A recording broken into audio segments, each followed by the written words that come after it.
కుక్కర్లో 1 cup mixed sprouts తీసుకుంటున్నా. అందులో సన్నగా కట్ చేసుకున్న 1 కప్పు టమాటా ముక్కలు, హాఫ్ స్పూన్ పసుపు, 1 స్పూన్ కారం, రుచికి తగినంత ఉప్పు, 1 లీటర్ నీళ్లు పోసుకొని మీడియం మంట మీద 7-8 విజిల్స్ రానివ్వాలండి. అప్పుడే మెత్తగా బాగా మెదుగుతాయి.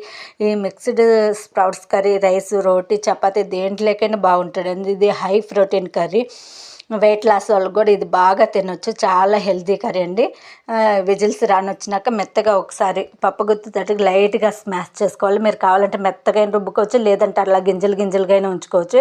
ఇవి పక్కన పెట్టేసి ఇప్పుడు పోపు పెట్టుకుందాం. ఒక కడాయిలో 2 స్పూన్స్ ఆయిల్ వేసుకొని 1 స్పూన్ పోపు దినుసులు, 1 కప్పు ఉల్లిపాయ ముక్కలు, 1 రెమ్మ కరివేపాకు, 5-6 ఎండుమిర్చి, 4-5 వెల్లుల్లి రెబ్బలు వేసుకొని బాగా పోపుని ఫ్రై చేసుకొని ముందుగా మెదిపి పెట్టుకున్న మిక్స్డ్ స్ప్రౌట్స్ కర్రీని వేసుకొని ఉడికించుకొని దింపేసుకోవాలి. ఎంతో టేస్ట్ అయిన మిక్స్డ్ స్ప్రౌట్స్ కర్రీ మీకు నచ్చితే లైక్ చేయండి.